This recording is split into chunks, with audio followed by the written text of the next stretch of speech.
J.A. George. You know what they call the last pick in the draft? They call that person Mr. Irrelevant. That is now irrelevant. Brock Purdy. Call him the Revenant. Also, Kansas City, Cincinnati problem. And this. You saw the Steph Curry video. Of course he's hitting full court shots. The Warriors now say it's not real. Why is Team Curry putting out doctored videos? Let's go. First kid, most I've ever hit in a row is three. I mean, it's totally believable he could do it.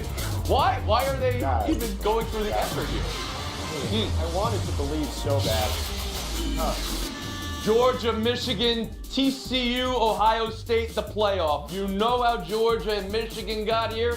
TCU played an instant classic in the Big 12 title game, but lost to Kansas State.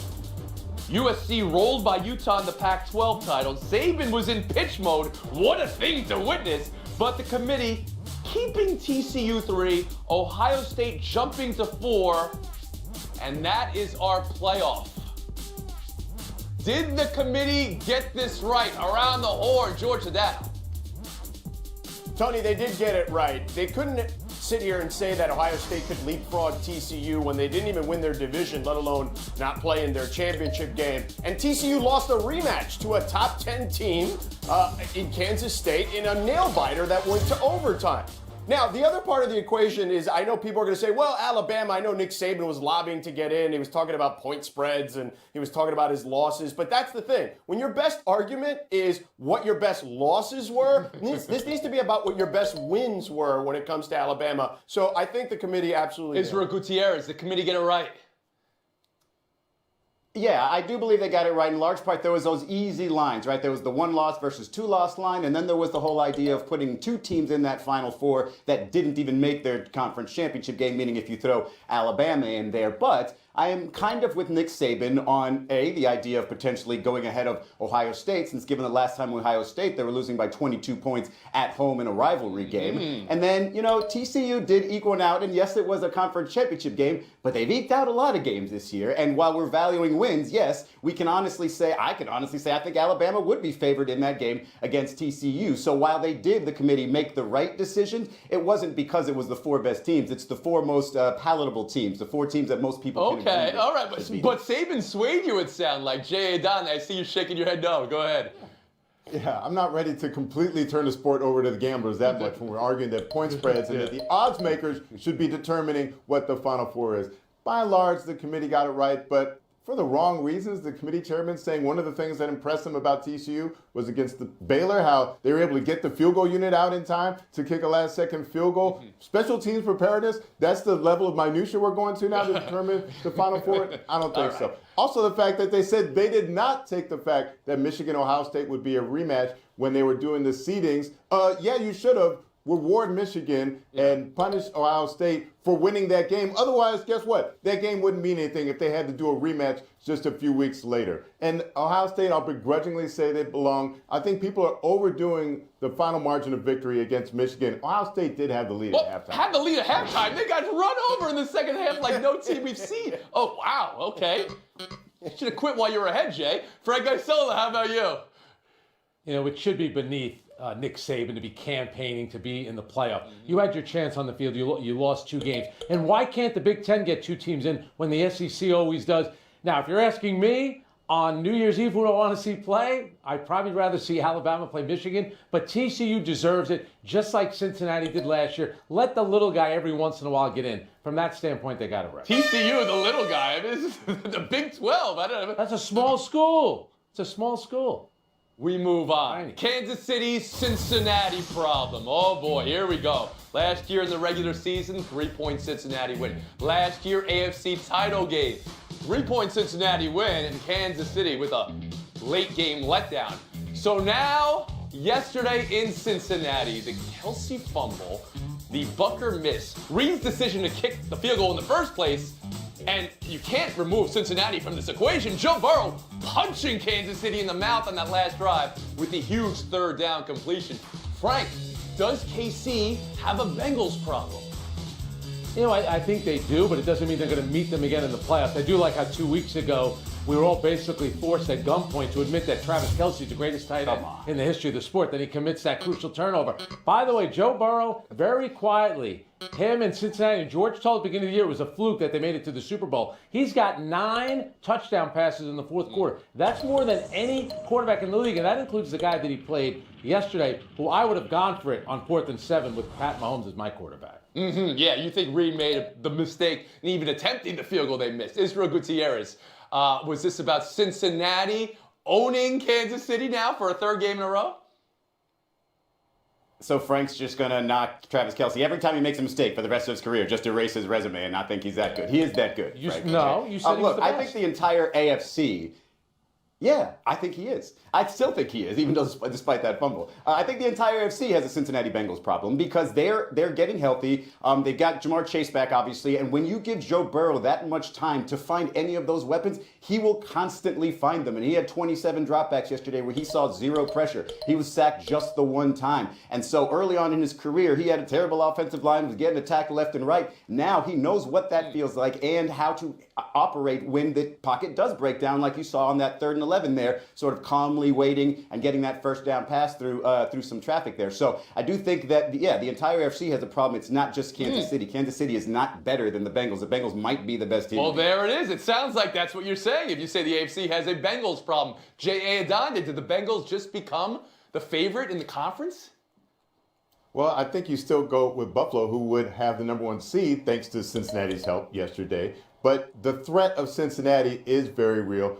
That protection of Burrow is a key thing. Only sacked once yesterday. The emergence of Burrow as a rushing threat becoming more and more real. But most impressive yesterday was the execution of the blueprint to beat Kansas City. And that's if you can get away with only rushing 3 and dropping the rest back in coverage. And not only did they do that, Mahomes couldn't punish them through rushing. Only carried twice for 9 yards rushing yesterday, one of his 4 worst rushing performances of the year, his lowest passing yards of the year. So everything that Cincinnati's doing, they're proving that they can do it, and not just do it again and again. The only bad thing now, after beating him 3 times in a row, if they mean the playoffs, you're asking them to win 4 times in a row against Kansas City. That seems like a lot. That's a problem I think they'd like to have, It's so hard to beat a team 4 times in a row.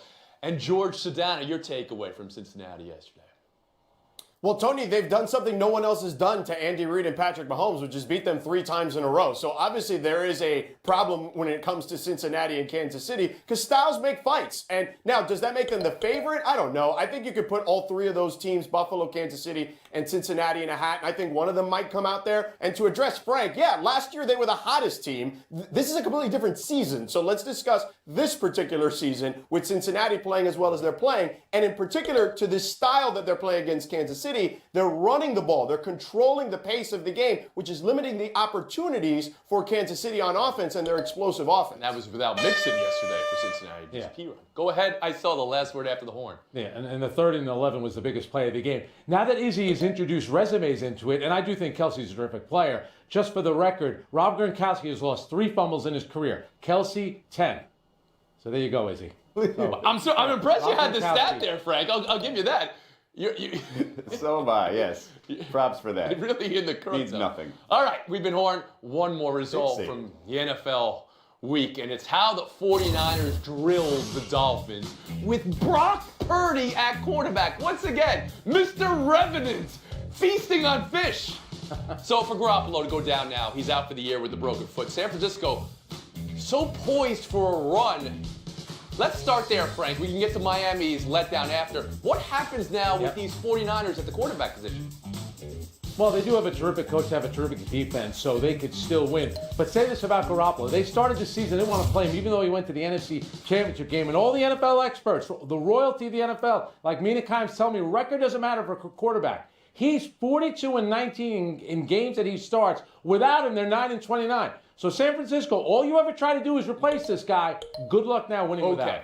Thank you for that. I mean, it's just collateral damage on the side here from Mina Kimes. J.A. Adonde on the idea that a rookie quarterback now gets the reins of a team that has Super Bowl aspirations in December.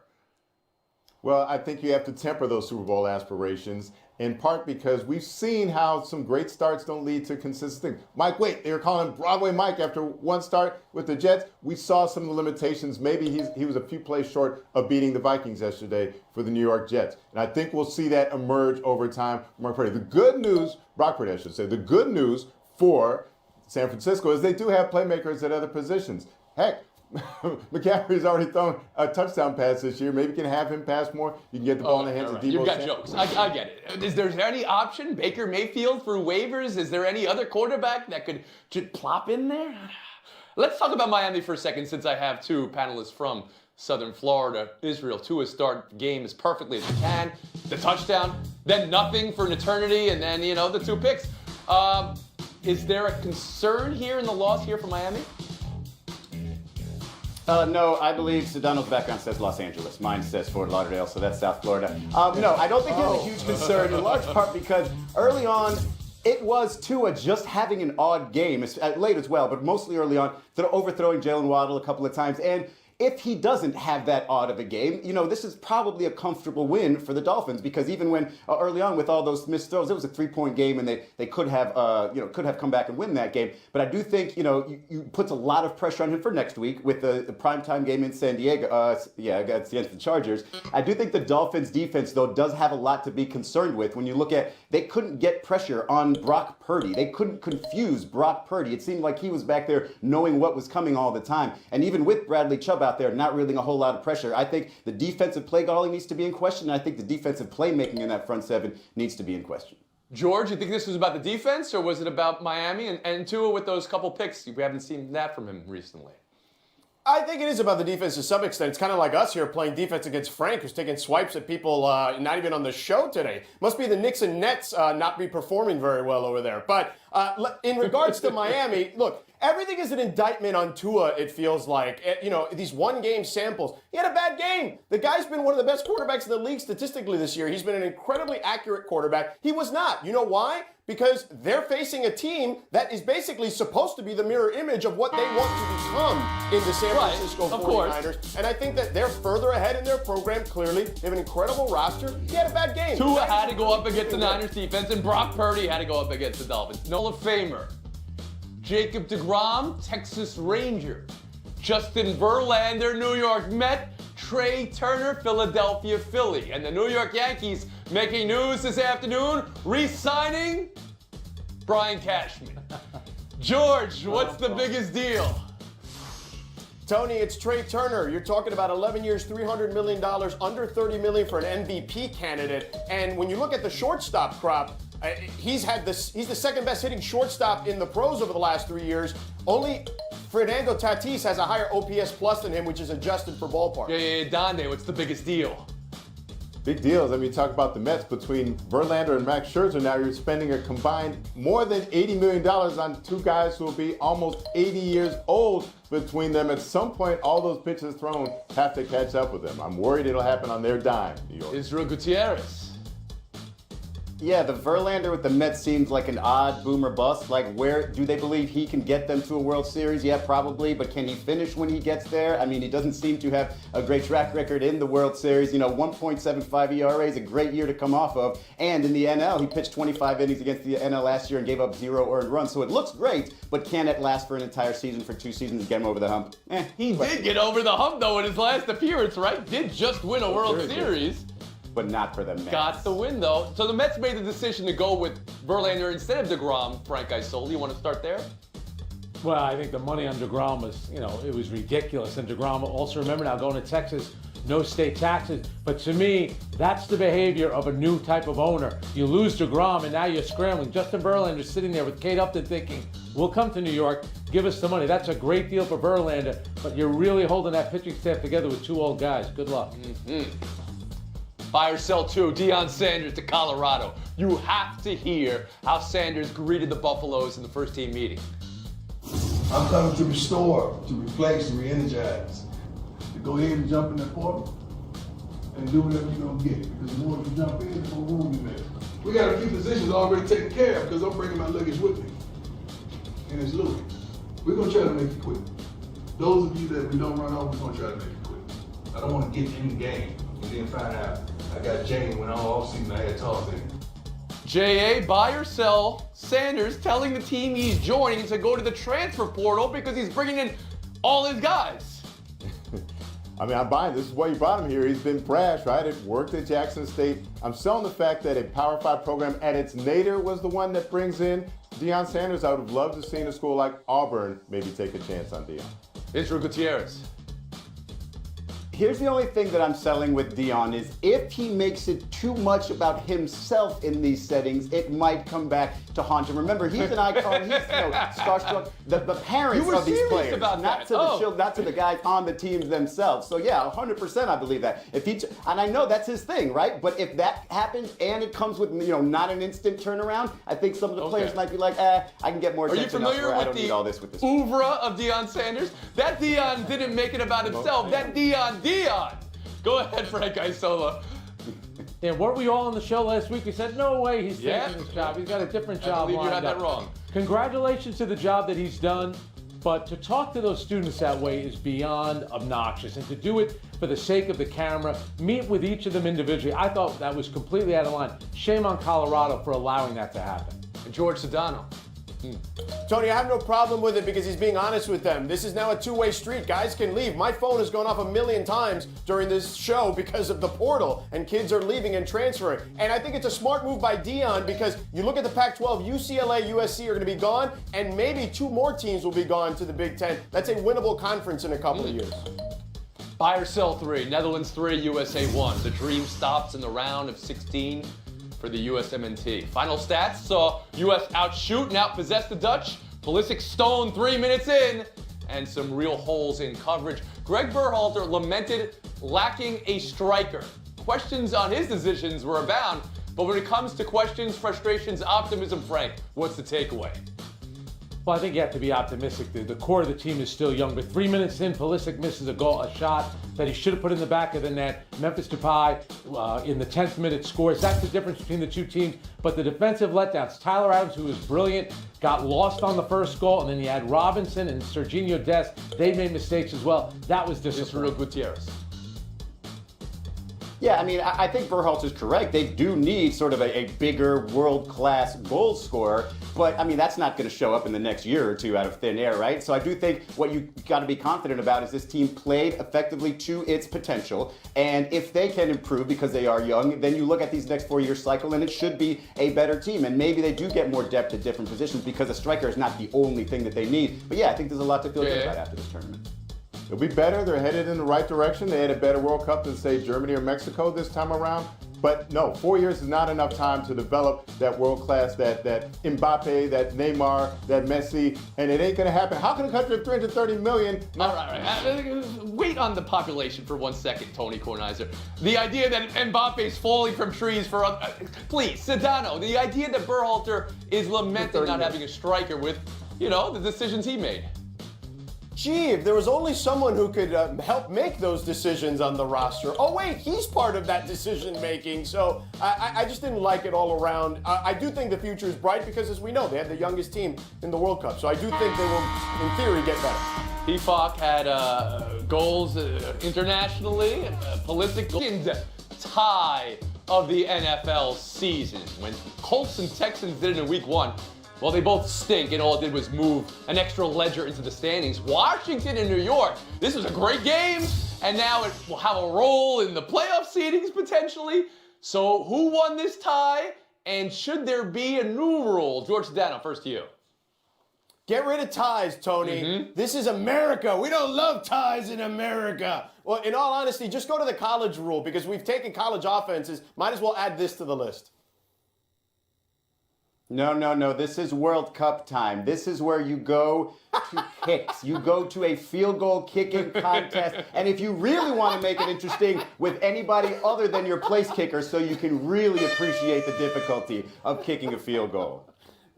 I don't agree with that answer, but I do appreciate the creativity. That's going to get you on FaceTime, Israel Gutierrez. All right, so in doing some research on today's show, I found out that this year's Michigan Wolverines have outscored their opponents by 347 points, the most for a regular season Michigan team since 1905, and that Michigan team outscored opponents 495 to 2. Okay, 2 points. That is a team so reliant on its defense, they called their offensive strategy the short punt because they would often punt on third down. But here's the kicker. Those 2 points that were given up, not by the defense, of course, because it's a safety, came in the regular season finale in a loss. They lost 2-0 after giving up or outscoring teams 400. 1905.